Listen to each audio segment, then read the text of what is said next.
Olá! Hoje o programa Código de Honra se inicia com um assunto muito interessante, que é a primeira infância. E nós traremos para poder falar sobre isso para vocês o Dr. Daniel Isler, que é o juiz assessor da vice-presidência do Tribunal de Justiça de São Paulo e também juiz da infância já desde 1999. Além disso, também é membro da Coordenadoria da Infância e Juventude também do Tribunal de Justiça de São Paulo. Esse programa é um programa do Instituto dos Advogados de São Paulo, em parceria com o Tribunal de Justiça de São Paulo, e por isso nós temos aqui a presença desse ilustre magistrado. Como vai o senhor? Tudo bem? Olá, Fabiana. É uma honra estar no seu programa e agradeço muito o convite que foi feito pela IASP.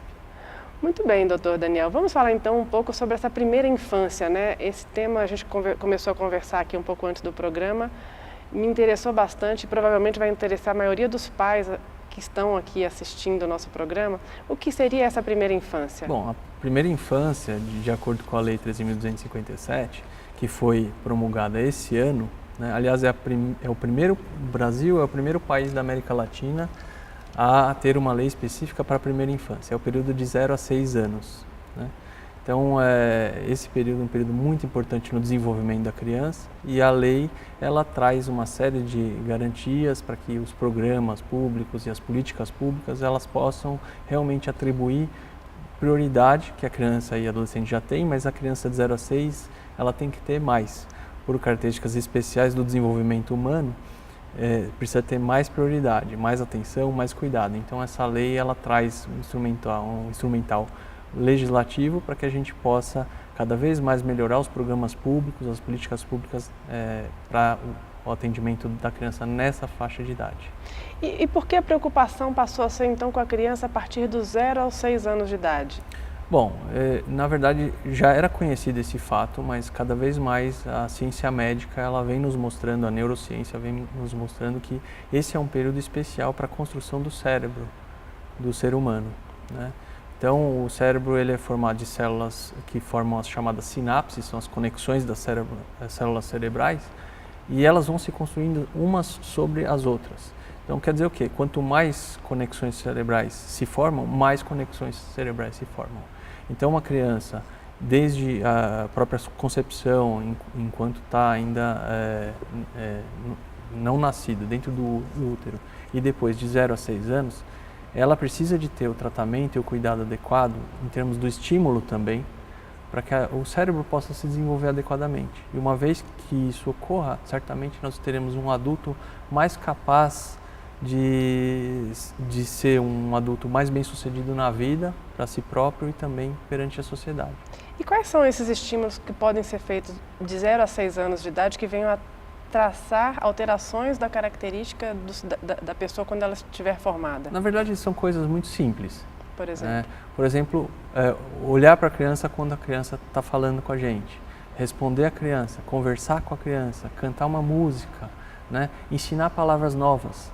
A criança que conversa, ela vive numa casa onde a família conversa bastante, tem conversas positivas e ela aprende mais palavras.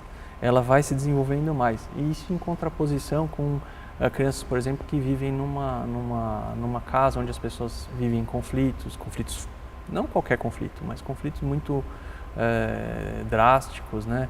Problemas de alcoolismo, uso de droga. E aí essa criança, essa que vive nessa casa onde as coisas não vão bem, né? Família desestruturada, ela vivencia aquilo que a medicina chama de estresse tóxico. O estresse tóxico não é qualquer estresse, não é qualquer preocupação, não é qualquer dificuldade. É alguma dificuldade contínua na vida da criança, que não vai embora muito rápido e é muito séria. A criança que é submetida a um estresse tóxico, ela tem, isso comprovadamente, tem estudos médicos e científicos sobre isso, ela pode apresentar uma dificuldade, um atraso no desenvolvimento, né? E esse desenvolvimento muitas vezes não volta. Esse é o problema, porque pela forma como o cérebro se desenvolve, é essa a idade. Não adianta querer que isso aconteça depois. Ele vai acontecer, mas não na mesma velocidade, não com a mesma força. Então, o cuidado adequado para uma criança de 0 a 6 anos é extremamente importante para todos nós.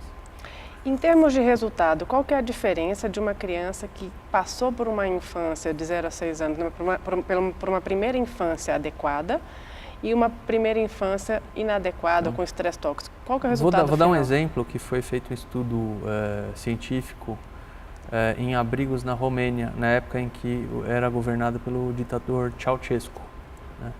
Havia uma política naquela época na Romênia que era de estimular a natalidade das famílias, porque se imaginava uma concepção que hoje se sabe que é equivocada. Mas naquele momento se imaginou, aquele governo da Romênia imaginou que quanto mais pessoas houvesse, mais força e o país seria mais forte e o regime político, na época, ele se projetaria de uma maneira mais exitosa. Só que isso não foi muito positivo, porque as famílias começaram a ter filhos e não tinham condições de criar. E muitas dessas crianças foram parar em abrigos. Bom, essas crianças que havia em abrigos na Romênia, e eram abrigos extremamente precárias, condições que as crianças ficavam ali, foi feito um estudo comparativo dessas crianças nesses abrigos, que estavam há muitos anos já nesse abrigo, completamente abandonadas, sem os cuidados adequados, perdendo a sua própria, chegavam até a perder a sua própria identidade, porque eram simplesmente mais uma criança, né? A criança não se identificava como ela própria, como que seria o correto, né? Então fizeram um comparativo com essas crianças e crianças que viviam em famílias adequadas, que tinham os cuidados adequados. E aí se verificou, né, cientificamente, o atraso no desenvolvimento, o atraso na própria inteligência. Quer dizer, os testes de inteligência com crianças em famílias que tinham uma estrutura e um funcionamento saudável, eles são completamente diferentes, muito melhores do que crianças que se desenvolvem sem essa estrutura. E o impacto poderia ser talvez na autoestima, então, do adulto? Não só, porque o impacto é na própria inteligência, né? Ou na capacidade intelectual mesmo, e não só, mas na capacidade social, capacidade da pessoa ela se relacionar com os outros e encontrar na sociedade o seu lugar e conseguir ser bem-sucedido na vida. É muito mais difícil para uma pessoa ser bem-sucedida se ela não está provida de capacidades intelectuais porque é uma concorrência, né? As pessoas concorrem na sociedade. Então isso gera uma dificuldade e existem outros estudos também que mostram que muitas dessas pessoas que sofrem dessa carência afetiva na infância, elas vão desenvolver problemas de conflito com a lei.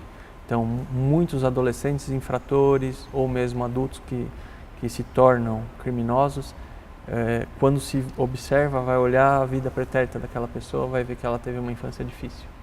E qual que é a importância de uma lei voltada só para essa primeira infância? O que essa lei quis trazer para a sociedade? Essa lei estabelece um princípio muito importante. Criança e adolescente já tem prioridade, né? Só por ser criança e adolescente. Mas dentro da prioridade existe uma maior ainda, que é de 0 a 6. Né? Então, as crianças nessa idade, as gestantes, a questão do parto, tudo isso dentro dos programas públicos, políticas públicas, serviços, precisam, de acordo com essa lei, ter mais prioridade, mais atenção, mais recursos para que a gente consiga fazer com que as crianças que estão nascendo agora tenham esse cuidado. E daqui 20 anos nós vamos colher o fruto disso. É tão importante quanto uma educação, então? Vai junto. Vai junto. A educação, a saúde, a assistência social, todos esses serviços, eles devem ser mais adequados ainda, mais priorizados quando se trata de criança de 0 a 6. Né? Então, um exemplo típico de programa e serviço público que muitas vezes está em voga agora se falar e é dirigido a essa faixa de idade é o serviço de creches. Né? Então, existe todo um movimento para que as famílias, as pessoas que trabalham, precisam de deixar os filhos em creche, eles tenham uma creche adequada. Não basta que tenha uma vaga na creche, o atendimento na creche tem que ser correto. Né? E ao mesmo tempo não basta, porque a gente não pode se iludir e imaginar que a creche vai suprir todas as necessidades de atenção e carinho e cuidado que uma criança vai ter. O primeiro a primeira atenção, o primeiro cuidado é na família mesmo, e as famílias precisam ter essa informação. E como surgiu então, e provavelmente deve ter sido em razão da importância disso, como surgiu a ideia do seminário sobre a primeira infância que vai haver agora no estado de São Paulo? O Tribunal de Justiça fez uma parceria com o Instituto Alana e a Fundação Maria Cecília Souto Vidigal, são duas instituições da sociedade civil de renome, especialmente nessa área da infância e da primeira infância, né? Porque já havia, enfim, contatos anteriores, participação em eventos dessas entidades e chegou a hora do Tribunal de Justiça, então, junto com a sociedade civil, se voltar a esse tema, que é mais do que prioritário, né? Então nós tivemos a possibilidade de realizar essa parceria muito positiva, né? As entidades realmente nos ajudam muito, tanto na estruturação de eventos, quanto em provendo materiais e estudos científicos, análises, e a gente pode levar isso a juízes, a servidores e a outros atores também do sistema de justiça, e esse é o objetivo dos seminários. Então, a partir da celebração desse termo de cooperação técnica, né, assinado entre o presidente do Tribunal de Justiça e essas duas instituições, com o apoio da Coordenadoria de Infância e Juventude e da Vice-Presidência do Tribunal, a gente conseguiu mobilizar esforços para realizar seminários sobre esse tema nas 10 regiões administrativas do Tribunal de Justiça. Então, cada sede de região administrativa vai ter um seminário. Esse ano nós já fizemos em Campinas, Araçatuba e na capital. Foi agora, dia 21 de outubro. Esse ano ainda faremos em Presidente Prudente e no ano que vem as demais 6 regiões faltantes.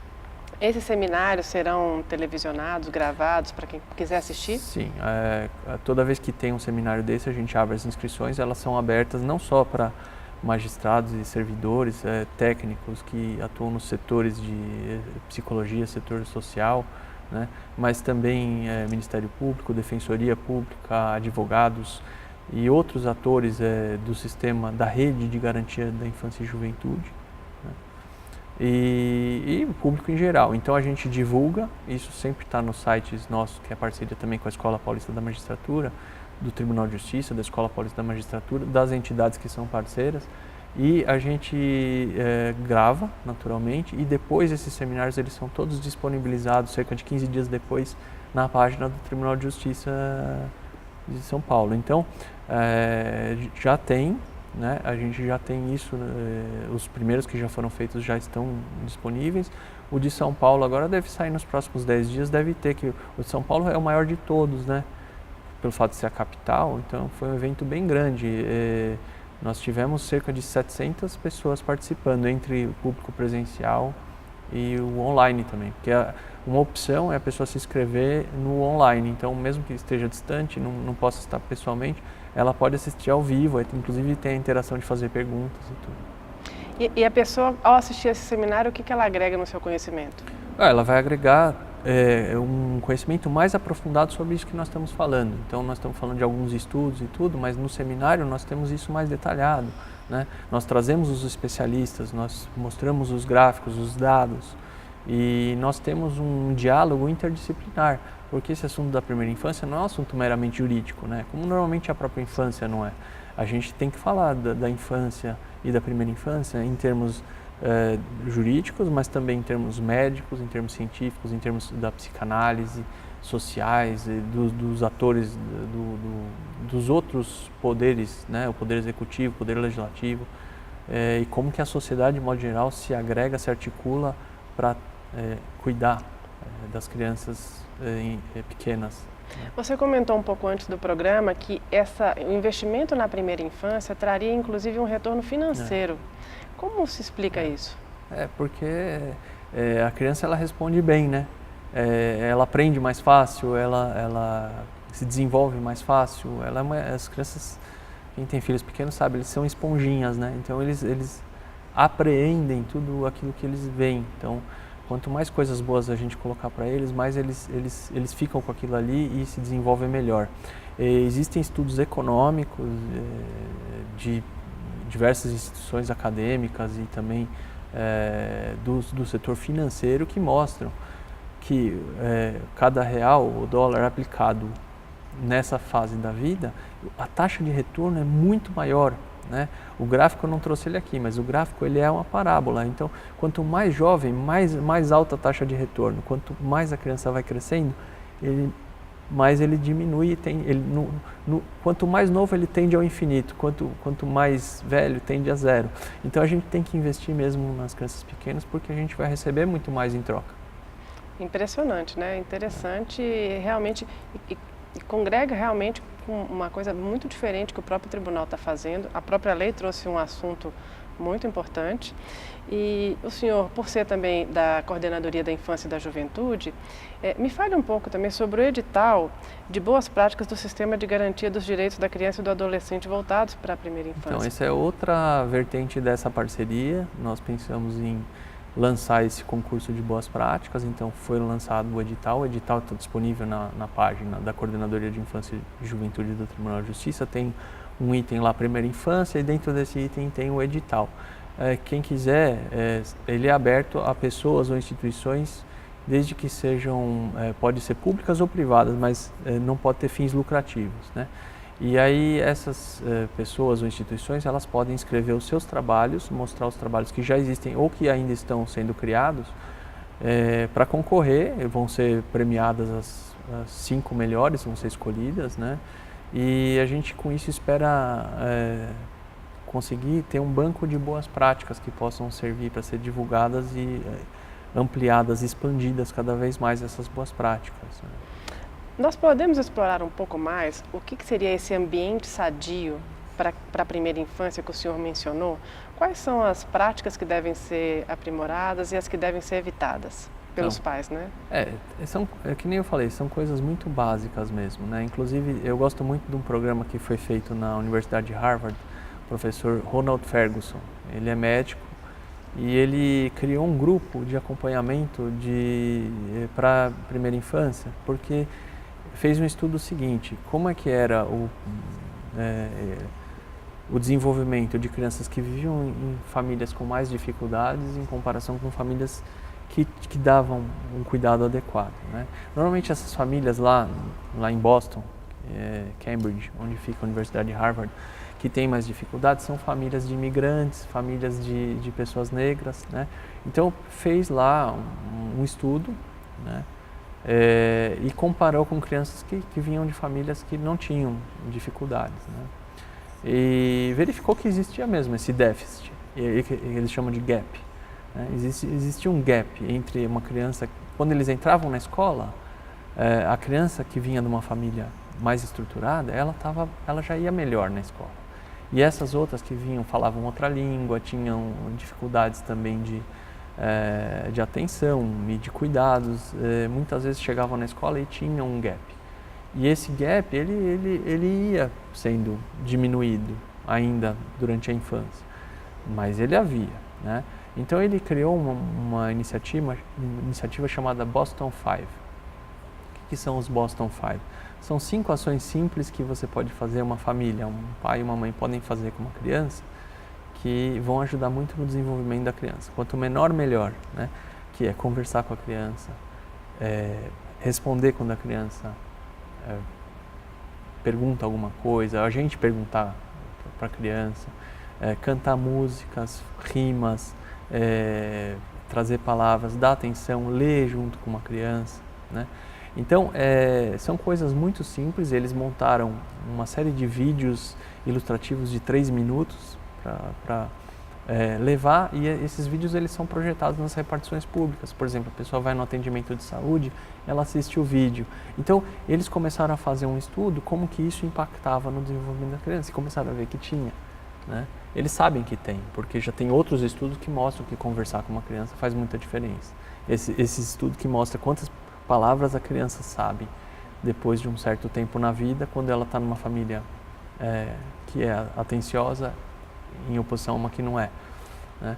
Então eles estão conseguindo muito bons resultados com isso, e é uma coisa que a gente pensa fazer no futuro, trazer isso de alguma forma. Lógico que precisa ser adaptado à nossa realidade, à nossa língua também, né? Mas trazer isso, alguma coisa do gênero, para o Brasil, para o brasileiro, para que a gente possa ter alguma coisa mais concreta do que simplesmente dizer para uma família, às vezes até de baixa compreensão e tudo, que ele precisa cuidar melhor do filho dele. Ele muitas vezes não entende bem o que é isso, porque ele também não teve quando era criança, né? É difícil você dar quando você não tem a referência, então vocês vão mostrar qual que seria a referência correta. Isso, como que a gente pode fazer coisas simples, que não são tão difíceis, mas que vão ajudar muito. Uma coisa, por exemplo, que isso os estudos dizem, né, que atrapalha muito a criança que fica na frente da TV muito tempo. Não é a mesma coisa, ela não aprende da mesma maneira assistindo televisão em oposição a quando ela está conversando com um adulto, mesmo, conversa ao vivo. E a criança atual, inclusive, tem algumas, né, as manias da tecnologia, né? A tecnologia, ela não é necessariamente ruim. As tecnologias que são interativas, ou seja, que promovem, como se, vamos supor que eu esteja conversando com você por Skype. Nesse caso, se for traduzir ou levar para a situação da criança em desenvolvimento, se for uma conversa por Skype com a criança, ela aprende do mesmo jeito que se estiver ao vivo. Agora, assistir um programa de televisão, uma novela, um assunto que não tem nada a ver às vezes para a criança, que não tem interação, porque a criança ela precisa ser estimulada mesmo. Então não basta ela ficar ouvindo, ela tem que ser estimulada a ela responder. No momento em que ela responde, o desenvolvimento é maior. Por isso que provavelmente existem alguns desenhos animados que durante o programa, o desenho pergunta para a criança, você pode responder tal coisa? E a criança responde, eu já percebi Esse isso. tipo de programa, não só desenhos animados, alguns programas mais interativos, eles são melhores do que os que não são. Então, quanto tempo se recomenda deixar a criança ficar na frente da televisão? Não tem um tempo certo. Eu também não sou especialista nisso, mas eu recomendo o seguinte, o mais possível a gente, enquanto pais, a gente está presente na vida dos nossos filhos, a gente não tem filhos para deixá-los sem atenção, né? Então, quanto mais um pai está presente isso vale até para os mais velhos também, mas especialmente no caso das crianças pequenas, os pais e familiares, na ausência dos pais, precisam estar presentes. E essa interação do adulto com a criança, ela é muito importante para o desenvolvimento. Seria interessante, então, criar algumas rotinas semanais, onde a criança soubesse que naquele dia, naquele horário, sempre teria aquele contato com o pai ou com a mãe para fazer determinada atividade? Pode ser uma estratégia. Como eu disse, eu não tenho especialização em psicanálise, né, nessa questão mais lúdica também, né? Então, eu também sou um pai que busco saber o que é melhor para a minha família e para os meus filhos. Mas eu acho que assim, não tem uma receita certa, né? Eu não conseguiria aqui, né, para o nosso público passar uma receita certa. Não, você precisa fazer X horas, X dias, né? Eu digo o seguinte, quanto mais a gente puder estar com os nossos filhos, dar atenção para eles, cuidado e afeto, vai fazer diferença, com certeza. Uma pergunta, então, seria que mesmo as famílias de baixa renda, ainda que não possam dar o conforto para a criança, se eles melhorarem pelo menos a forma como a família age no dia a dia, isso já melhoraria? Melhora, inclusive até recomendar isso para o público que está assistindo. Existe um filme que foi feito também por iniciativa, patrocínio dessas instituições que são parceiras, a Fundação Maria Cecília e o Instituto Alana, que chama-se O Começo da Vida, né? Esse filme, ele trata especificamente, é um documentário. Ele foi filmado em diversos países e ele é falado em várias línguas, com tradução, legendas ou dublagem em português também tem, né? E ele trata especificamente do tema da primeira infância e ele mostra famílias, tanto famílias com possibilidades financeiras, inclusive, ou famílias com parcos recursos, né? E mostra como que mesmo que essas famílias paupérrimas, elas têm possibilidade de tratar os filhos com carinho, com afeto e com atenção. É lógico que para eles é mais difícil, né? Porque eles têm menos tempo, eles têm mais dificuldades e tudo. Mas também é possível, o filme mostra muito bem isso. Para quem quiser, pode assistir até gratuitamente na plataforma chamada Videocamp, mas também tem no Netflix, no NetNow, quem quiser assistir tem disponível. É um ótimo filme para recomendar. Me conta uma coisa, e quando existe um evento traumático na vida da criança, que aí pode ser o falecimento de um pai ou de uma mãe ou dos dois, ou mesmo uma separação durante essa fase de vida, qual poderia ser o impacto disso e como se é possível, né? Então, certamente que a perda de um dos pais ou de ambos é extremamente traumática para uma criança. Isso potencialmente é um grande problema, inclusive para o desenvolvimento. Pode gerar uma situação de estresse tóxico, né? Então é preciso que as outras pessoas da família ou quem estiver por perto dessa criança possa ter estratégias, aí entra em campo a psicologia, né? Como que a gente pode minimizar esses prejuízos. É difícil dizer que eles vão desaparecer completamente, porque é um impacto para qualquer pessoa, até adulto, né? Perder um parente próximo. Isso gera problemas de luto, depressão e tudo. Na criança não é diferente, né? Embora as crianças elas têm uma capacidade de resiliência, é o termo que se dá para isso, que é se recuperar depois de uma situação ruim, é muito grande também, né? Elas têm uma resiliência normalmente maior do que a dos adultos, mas mesmo assim são situações que exigem mais ainda atenção.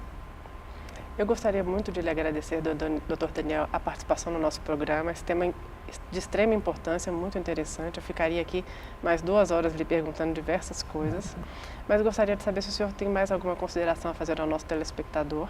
Não, agradecer muitíssimo o convite, né?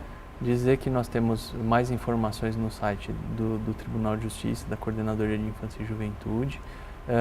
Aquelas pessoas que se interessarem por participar, de estar presentes ou assistir esses eventos que nós vamos fazer, vão receber as divulgações, certamente, que a gente está divulgando amplamente em todos os setores da mídia, né? Então, eu acredito que é o momento em que a gente acorda para esse tema, que intuitivamente todo mundo sabe que é importante, mas que a gente agora traz todo um cabedal técnico para a gente plantar essas sementes que possam gerar bons frutos no futuro, não tão próximo, mas que vale a pena plantar agora, para a gente colher depois. Eu lhe agradeço novamente e encerramos agora o nosso programa Código de Honra.